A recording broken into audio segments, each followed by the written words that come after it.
Our next topic is refraction at spherical concave surface. Case 1. Object is in rarer medium. Okay, object is in rarer medium. So ये diagram में आप देखिए, O stands for the object. इधर से रे ऐसे निकला, इसको ऐसे जाना चाहिए था, बट आप भी जानते हैं it is traveling from a rarer medium of refractive index mu1 to a denser medium of refractive index mu2. So it is bending towards the normal. ये देखिए, ये रेड लाइन जो है that stands for the normal. Conventionally हम beginning से यही करके आ रहे हैं. So ये देखिए, ये हो गया आपका एंगल ऑफ इंसिडेंस, ये आपका एंगल ऑफ रिफ्रैक्शन हो गया, ये एंगल ऑफ रिफ्रैक्शन हो गया. इसका मतलब ये देखिए, ये एंगल भी आपका एंगल ऑफ रिफ्रैक्शन बन जाएंगे, स्मॉल लेटर आर. फाइन. सो आप देख सकते हैं इधर से निकला हुआ रे ये गया, एक रे ऐसा हो गया, दूसरा रे एक्सटेंड होके ऐसा गया. ना आपका एक्सटेंड रे को आप पीछे की तरफ एक्सटेंड कर, जो रिफ्रैक्टेड रे को आप पीछे की तरफ एक्सटेंड करते हैं, तो आप देख सकते हैं आई में आकर के ये मीट कर रहा है. So I stands for the position of image, and here आप अच्छे से जानते हैं this is not a real image, it is a virtual image. Alright, clear. So OP आप देख सकते हैं, OP that stands for the object distance towards left है with respect to P. OV stands for image distance with respect to P towards left है. Fine. Now R radius of curvature है ना, OP with respect to P जो है towards left है. So U इधर आपको U हो गया capital V and capital R. ये सारे के सारे क्या आएंगे, नेगेटिव आएंगे, क्योंकि with respect to P ये तीनों का जो पोजीशन है that is towards left. All right.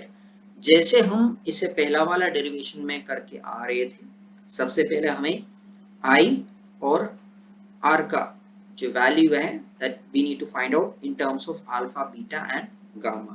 I का वैल्यू फाइंड आउट करने के लिए जैसे मैंने लास्ट लेक्चर में मैंने बोला था, आप कौन सी ट्रायंगल यूज करेंगे, अगर सेम टर्मिनोलॉजी अगर यूज कर रहा है आप अपने डायग्राम में भी, it's going to be CNO. Okay, so अब देखो CNO कौन सा ट्रायंगल हो गया. Let me make it clean for you.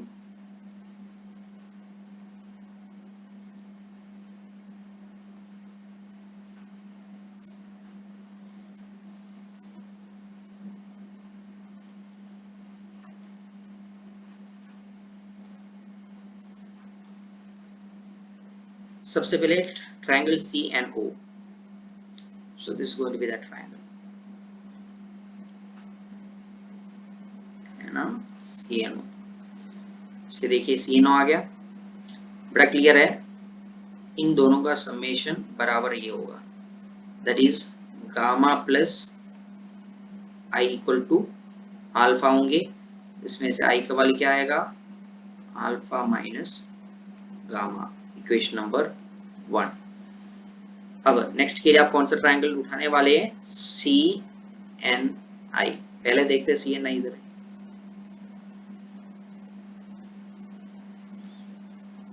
CNI का मतलब ये हो गया आपका, देखिए CNI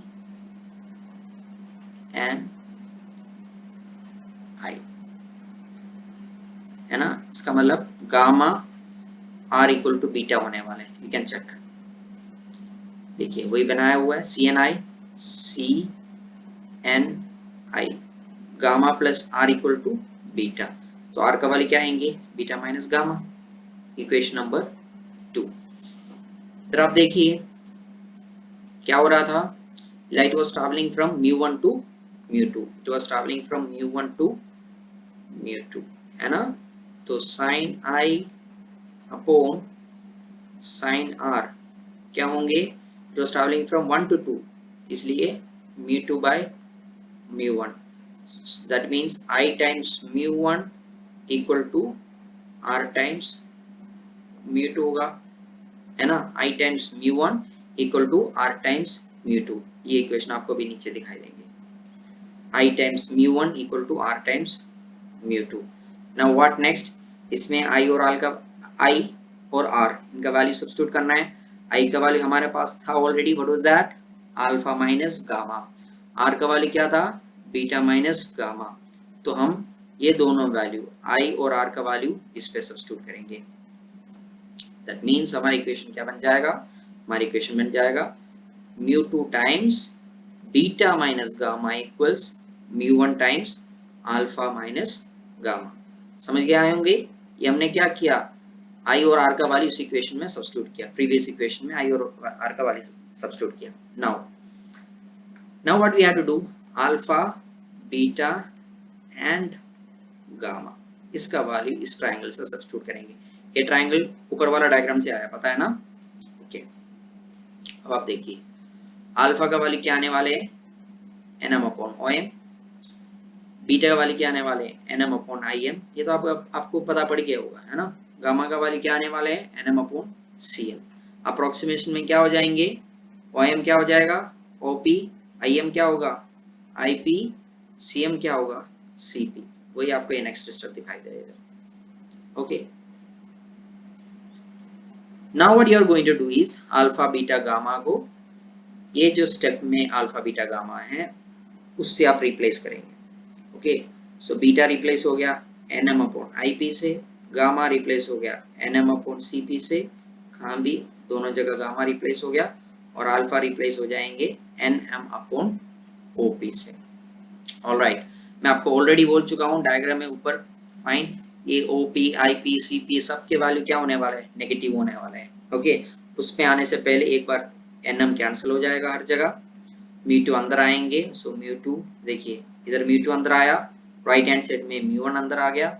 ऑलराइट, नेक्स्ट स्टेप में आपको वैल्यू पुट करना है, इट्स वेरी वेरी क्लियर, क्या है सारे वैल्यू नेगेटिव होने वाले हैं, है ना? सो आप देख सकते हैं इस इक्वेशन, इधर मैंने वैल्यू सब्स्टिट्यूट किया सेम एक्सप्रेशन पे, IP का जगह माइनस वी, ऑलराइट, CP का जगह माइनस आर, OP का जगह माइनस यू, CP का जगह minus R, and after rearranging I am going to get the equation as mu2 by v minus mu1 by u equals mu2 minus mu1 upon r, क्योंकि here the light was traveling from what, it was traveling from 1 to 2, इसीलिए mu2 by v minus mu1 by u equals mu2 minus mu1 upon r। if it was traveling from 2 to 1 क्या होता, it should have been mu1 by v minus mu2 by u should have been equal to mu1 minus mu2 by r। all right, our next topic is refraction at spherical concave surface, but this time instead of having the object at the rarer medium, here we are going to have the object at the denser mediums, that makes this derivation different from the previous one। all right, so मैं पहले आपको diagram बता देता हूँ। ये देखिए denser medium है जिसका डेंसिटी mu2 है, ये रेयर मीडियम है डेंसिटी mu1 हो गया। ये देखिए इधर से रे निकल रहा है O से, ऐसे आया, जाना चाहिए था ऐसे, बट आपको पता है कि it is travelling towards a rare medium, so normal से it has to move away from the normal. ये हो गया फाइनल एंगल ऑफ रिफ्रैक्शन, ये हो गया angle of incidence, and it is travelling from rare to denser mu2 to mu1। Alright, so ये हो गया आपका रिफ्रैक्टेड रे, ये हो गया आपका दूसरा रे, आप पता है कि नॉर्मली एंटर कर रहा है, so it will move without any deviation, you can see. So आपका ये जो पहला रिफ्रैक्टेड रे है, आप इसको जब आप प्रोजेक्ट करते हो पीछे की तरफ, you can see that these two rays are meeting at this particular point which gives a virtual image। ये हो गया I। ऑलराइट, ये हो गया आपका centre of curvature. As usual incident ray जो एंगल बनाते हैं with respect to principal axis alpha, जो आपका जो इमेज वाला जो रे है वो एंगल बना रहा है दैट इज बीटा, और जो नॉर्मल जो एंगल बना रहे हैं वो gamma. Alright, now as we did in the last 5 derivations, सबसे पहले किसके रिलेशन, आई और अल्फा बीटा गामा, इसके बीच में रिलेशनशिप चाहिए होते हैं। सो आई के लिए आप कौन सा ट्रायंगल कंसीडर करेंगे, यू विल कंसीडर ट्रायंगल, कौन सा ट्रायंगल आप कंसीडर करने वाले हैं, ट्रायंगल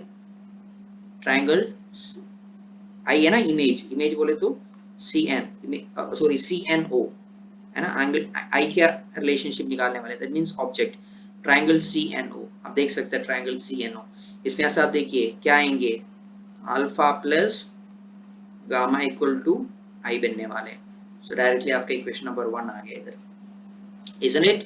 ओके, नेक्स्ट आपको रिलेशन निकालना है आर के बीच में। सो आर के बीच में आर अल्फा बीटा, उसके बीच में अगर आप रिलेशनशिप निकालना है तो आप जाएंगे ट्रायंगल सी एन इमेज ना, सो आई। ओके, ये किसके रिलेशन निकालेंगे, small letter R alpha beta और गामा के बीच में रिलेशनशिप बताएंगे।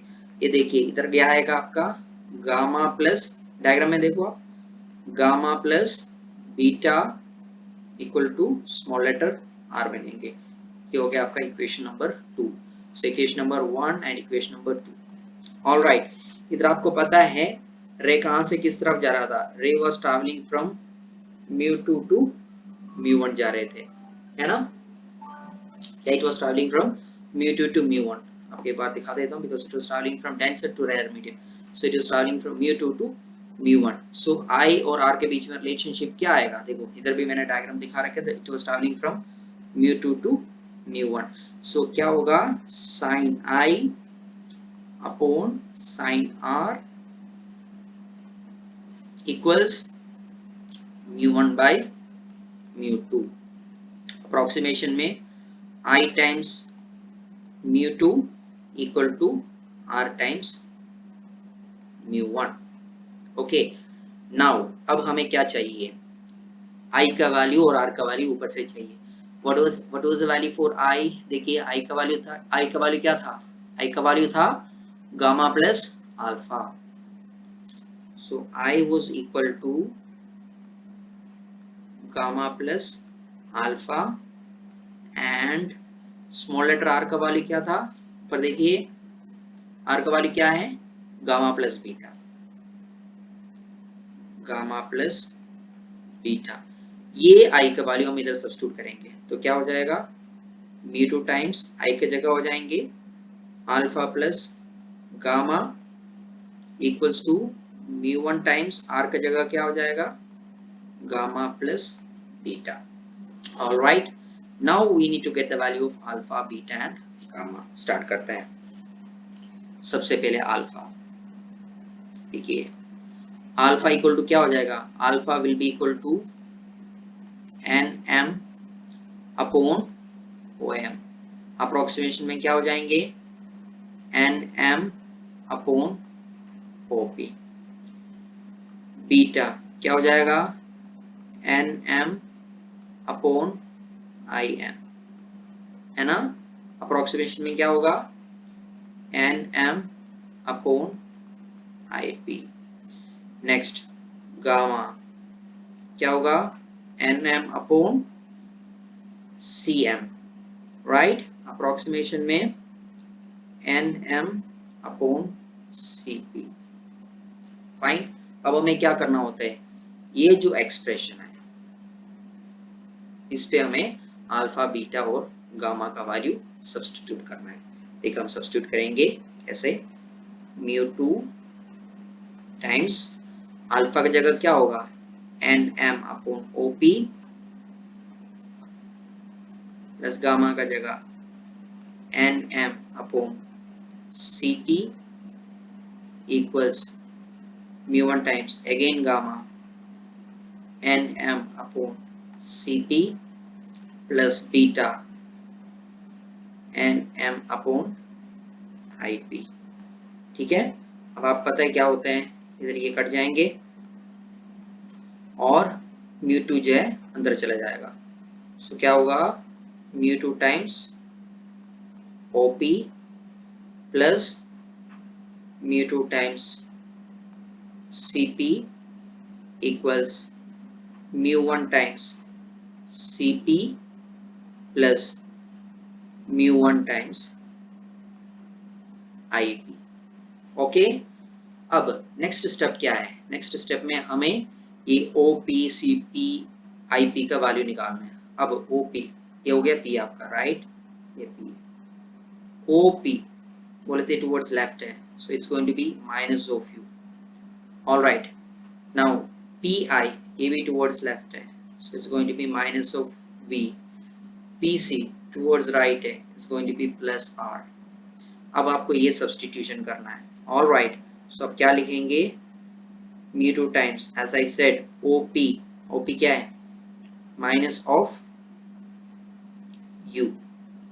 All right, plus mu2 times cp right की तरफ है ना, plus r equals mu1 times cp again plus r plus mu1 times ip minus of small letter v.